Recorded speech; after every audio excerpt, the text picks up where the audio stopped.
Hey guys, welcome back. Stop, Talk, and Roll. We break down some jiu-jitsu rounds. We're live streaming tonight, so hopefully you can join us next time. If not, don't worry, YouTube is here, and you can watch this video whenever you want.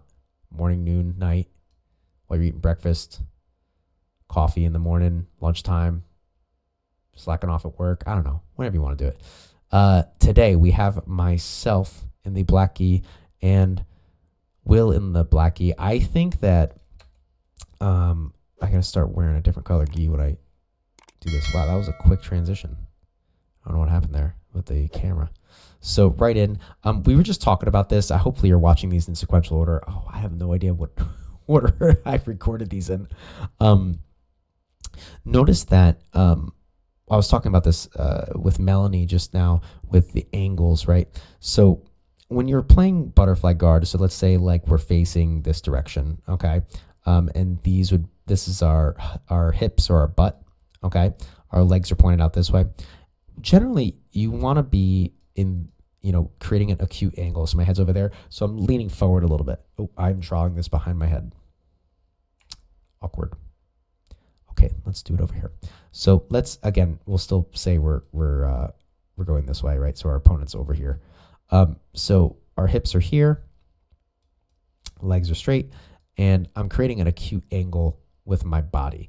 This means basically when somebody comes in and like starts pushing me or pushing my shoulder, I can absorb the attack a lot better. I can scoot back. It just kind of hits me. It's not a big deal. But when you are in a shape of an obtuse angle, or even how Will is right now, kind of like a V, right? When I put pressure over here, right, you're going to fall back. Because, maybe you don't. Maybe you have like abs of steel. But generally, it becomes, instead of it being like good technique and hard to move you, it's a lot easier to move you, especially if they come in with some good force. So that's essentially what I'm doing with Will here. Notice I'm also purposely setting this up so you can see this hook that I have right here. Okay, I'm using that to lift his legs so he can't put his feet back on the floor. All right, so leg pummeling, using that to my advantage, keeping his legs up. Or I was doing that. I guess I'm not now. What a liar. And I sit through.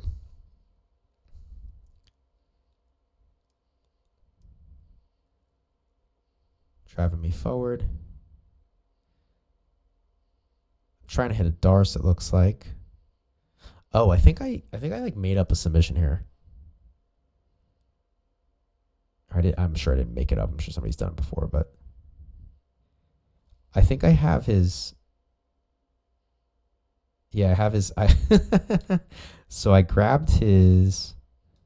This is like a cross collar, but like a bow and arrow from like the front. It's like a front side bow and arrow. So it's unfortunate that you can't see it, but I'm grabbing his top side lapel behind and I'm wrapping it around his neck, and hitting the choke here. This is crucial too. I guess it's kind of like an Ezekiel then. Oh, but his arm was in. Huh. I'll have to play with that again. All right. I'm playing guard now. Will likes to come up on top. Again, I did this kind of guard with Q before. I just use it just to kind of keep the guys away from me. Same idea here. Being willing to belly down, but I guess I didn't do it that time. This is a strong grip. Gives me a good push-pull. Gave me access to his leg, and we've been working X guard, and that was I'm going to clip that right there. It's a good sweep. Good example. We've been working X guard this whole week. Angel taught it Wednesday. I taught it Tuesday, Thursday. So look. Oh, audio track. There's no audio track. So notice how Will gets this grip. I immediately go to address it, but we get to a situation where it's no longer doing anything for him, so I don't care about it. The second I bring his arm across his body like that, his arms now become a liability because he has no way to like pull that back through without getting his whole body over. And I'm not going to let his body come back over because of my positioning. So I no longer care about that grip. I don't mind that he has it. And he has to relinquish it because it just doesn't matter. So that's the important thing about grip fighting, guys, is you start to learn when they matter and when they don't. So this is another important thing that I think people need to start working on too, is it may seem like you're going backwards, but sometimes you have to go backwards to go forward.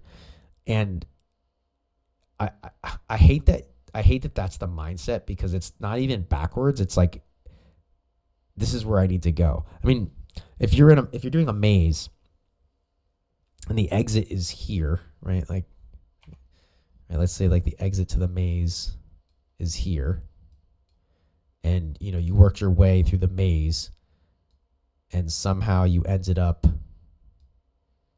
right? Like somehow you ended up here. Just because the exit's here doesn't mean you can get to it. Like, there's a wall right here. You can't get to it. Sorry, you have to go back around and go some other way, right? You have to figure out another way to get there. So in this case, I'm in a body lock passing position, but I don't have good control because my leg is on the floor, and that's not where I want that. So I bring this back in to staple this leg down, right? And now, look, I'm stapling this leg above the knee with one leg and below the knee with the other. And what this is going to do is allow me to bring this leg through. Well, actually, let's see what I do. I don't know. I have options. I can go, I was going to say, I can go right to butterfly mount. I was talking about that earlier tonight. Or if you're watching this on YouTube, one of the previous episodes. So, right. So you can come right through and go to butterfly guard or butterfly mount, right? And then from there, collect the legs and come up top. Again, notice the pummeling. It's subtle, but I'm picking up his foot with my foot, picking up his leg with my foot, right? So making sure that just always addressing the feet, right? Like my feet are doing things right now. I'm attacking them in my upper body, but my legs are doing stuff. Great job getting your guard back. Nice job, Will. Oh, hits the hook sweep. Almost. Not quite. It was a pretty good attempt. I would say success overall. How could you finish that? So here. Nice. This elbow. So same thing with Q before, where I was able to get out. To finish this sweep, all you got to do, you don't even need to pull. Just take your elbow. Where am I on camera? Take your elbow and, sorry, my cord's in the way. You're going to take your elbow and wrench it to your body. And what that's going to do is it's going to remove my post away, and I'll fall right over. It's the same thing that happened earlier tonight with Q, and the same concept that I keep talking about with the posts, right? If your post is above your head, you're good to go, right? But the second you bring it like even with your body or lower, this post does nothing anymore. Nothing anymore, right? Like it's like a table with like posts that went in. Like it would just fall over if you knocked it over either way. Okay. So you let me get that elbow post, which let me get back up.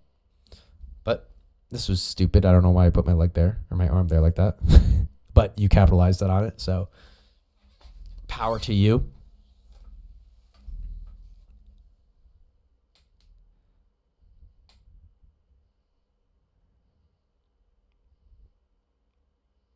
I'm driving through. So same concept, right? Man, this is a lot tonight. You have good base. I pull your leg in, so now your hip is further over than your knee, so your hip has to go down. Unless you make some adjustment, and you can't because I have your body. And again, same concept back here. Pummeling through, getting around. Leg pummeling. Ooh, what is happening? What? I am not perfect.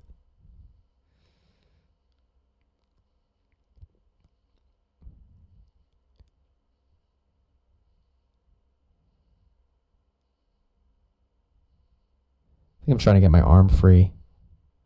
So I'm trying to grab the leg. Yep, so I'm going to grab the leg. That lets me get my arm out safely. He's trying to pull with the Kimura.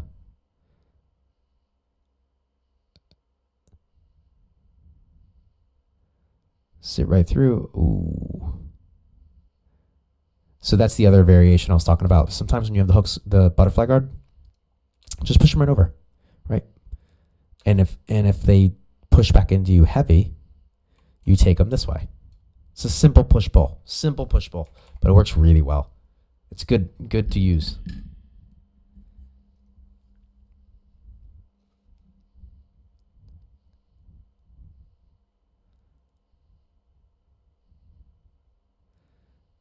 Again, trying to occupy this space a lot. Let me throw myself on the other side here. So this just makes it really hard for him to move his legs. I know it looks like a weird position, but a lot of control. Still working on it, though. I'm relatively new at playing with that. I've only been doing it for about a year.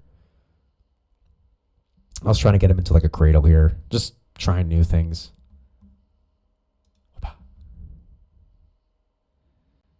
And that was the end of the round. All right. Well, oh, didn't stop. It was a good end screen. That looks good. All right, guys. Thank you for watching. YouTube, got to join the stream next time, but it's all good. Like and subscribe.